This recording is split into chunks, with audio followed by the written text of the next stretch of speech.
Hello everybody, today we're doing a book review. I feel like it's been forever since we've done a book review, but I definitely want to get back to these, but I feel like they're all gonna be so negative because my book reviews, when I have the most to say is when I don't like a book. So the fact that we're about to talk about this book, and it's my least favorite book I've read this year, I don't know if you guys are here for like the negativity or what, I don't know what it is.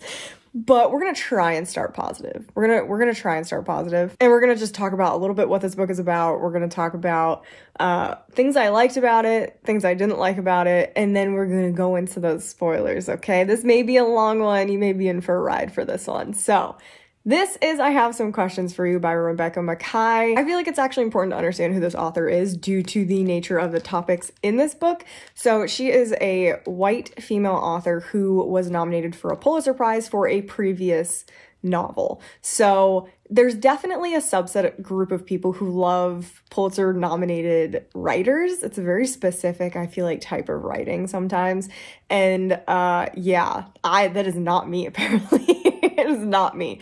This is not the nominated book, but it feels like she was trying to get it nominated, and we're going to get into that when we get into the tropes of this book. And I say tropes because there are many. And I have read some reviews since I read this. I've read some people's thoughts about this, and I've read positive and negative ones. So I do know why people like this. I don't get it, but I do know why.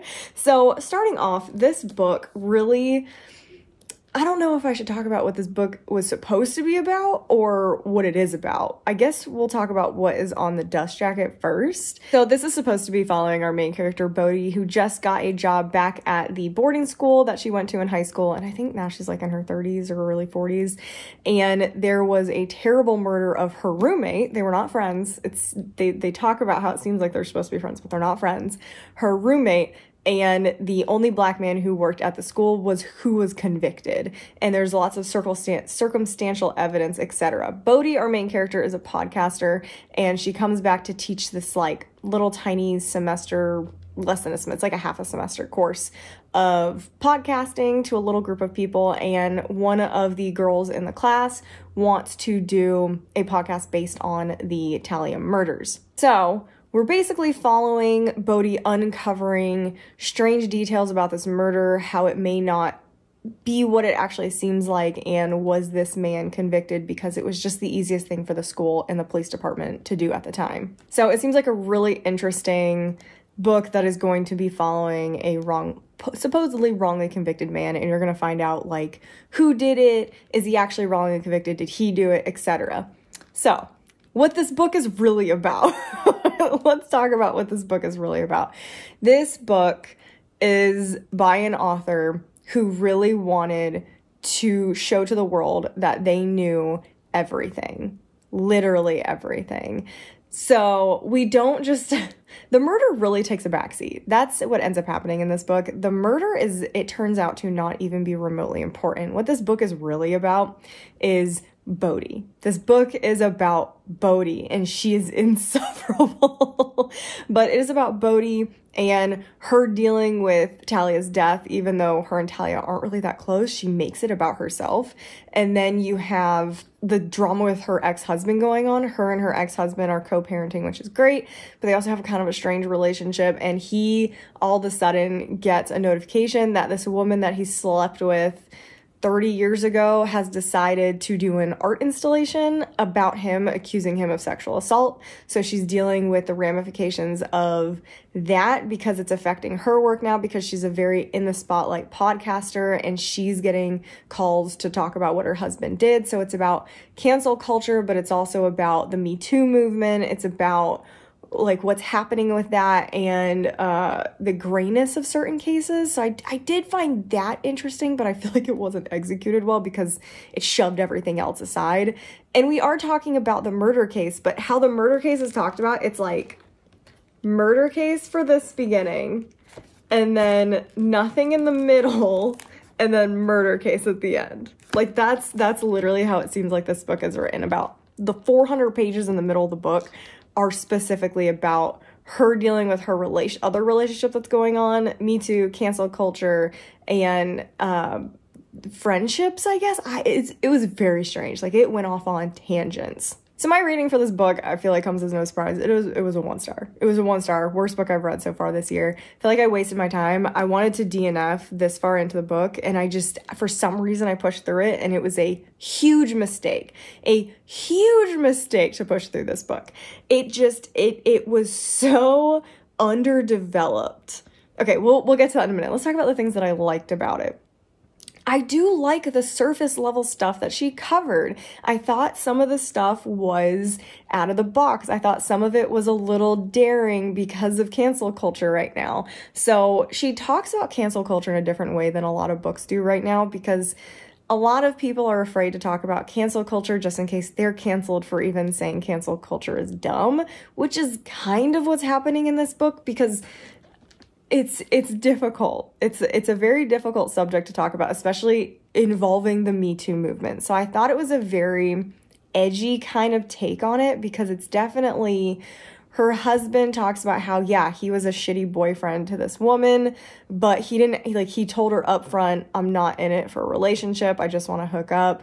And so her art installation talks about how he was a bad boyfriend, how he was cheating on her, all this type of stuff, but there was no assault mentioned, there's no abuse mentioned, there's nothing mentioned that would strike you as immediately being sexual harassment or sexual assault. It's just how the relationship made her feel, which is bad. Like, he shouldn't have made her feel that bad, but it talks about how people on the internet, when they hear stories like this, they jump to all sorts of conclusions. So he gets canceled based on just a bad relationship that I feel like most people have had. Most people have had a bad time in their life and have taken it out on somebody else they've been in a relationship with, and it's not good. It's not good. But does it deserve canceling? And that's kind of the topic she brings up a little bit, but it takes over the book in a way that's just unpleasant. I didn't read this book to read about an edgy take on the Me Too movement and cancel culture. I think it was interesting, but 400 plus pages of mostly that, I did not care, because it was the same stuff, like, reiterated over and over and over again, and Bodhi having to try and fight the cancel culture because it was affecting her stuff, and then her getting canceled because she said, this is my husband, and I don't see anything that actually was wrong in this arts installation, he just was a bad boyfriend, and then her getting canceled, her podcast in trouble. And so it became so about Bodhi, and that's not what I wanted to read. I picked this up because I wanted the investigation side of this, which happened largely in the background. I wanted the investigation. I wanted to know, why was Omar convicted? Why did what happened to him happen? And we just didn't get any answers to that kind of thing. And it was very unfortunate. I'm pretty sure I was supposed to be talking about what I liked about this book, but even the stuff that I like about it, it has a caveat to it. I do like the background. I like the boarding school type of thing. And again, I like the original story. When they're talking about the murder, it's really good. It's actually really good when they're talking about the murder, but it's so drowned out by everything else in the story because she wanted to say too much at one time. It's a problem. It's a problem. She really should have it's like she had 2 different ideas and couldn't decide what book to write. So she wrote them, like, both ideas into one book. She needed to separate the 2 ideas. And I think because then you could have, like, a true crime literary fiction kind of book kind of thing like this. That's what this would have been. And then bring up Me Too cancellation culture in a different book that can be more literary fiction. And you can actually explore it better. Like, you can explore the husband's background. You can actually go talk to the woman who was saying this stuff, because maybe she has a different take on things than what you're seeing in the art installation. More could be happening in her head about what's happening, because that's the problem. You barely touch on this, and it almost makes the art installation lady looks like a crazy person, but what's going on? Is there something deeper that's happening? And I wanted a better full understanding of that side of the story, if that's what we were going to focus on. Instead, we focus on how upset Bodhi was and how upset her husband were, and not on the situation as a whole. I'm just going right into things I didn't like. It was just so not fleshed out. And then probably the worst thing that happened is like, the original story, the black man getting convicted for killing a pretty little high school white girl, was forgotten. And I feel like that's such a, like, metaphor for real life. And if that was purposeful, I feel like it wasn't obvious enough to, like, get the point across, but it doesn't seem like it was on purpose. Instead, it feels like she was using the story of a wrongly convicted black man to perpetuate her own story. Like, because the real story is, like, the Me Too and cancel culture and Bodhi's story, instead of being about what the dust jacket says, which is a wrongly convicted black man. So it's just like, and I'm not a super political person. I'm not. I don't like getting involved in cancel culture and political stuff. I'm very neutral with things. I don't like fighting. I don't like disagreeing with people. So I tend to stay out of it unless I feel very strongly about it. And this was so blatantly just like, did we really just do to this fictional man what happens in real life all the time? And again, I feel like it's a good, like, happens in real life, but I don't think it was intentional. So I don't know. Maybe it was, and she'll come out with an interview and say it was totally intentional. But that's what I got from this, is that she forgot the point of this, which was the man who was wrongly convicted. And then that's the problem, because you're supposed to care about the case, because there's supposed to be, like, the big reveal happens at the end who does it, and you're supposed to be upset because something happens, and I didn't care. And that's a problem. I should have cared what happened at the end of this, and I did not care about any of the characters. So it needed to be better fleshed out with the original story. And if you want to have that Me Too cancellation culture in there, make a different book and fully flesh that out better. Investigate into that story better, and then it would have been good. I feel like these two books separated would have been two good separate books.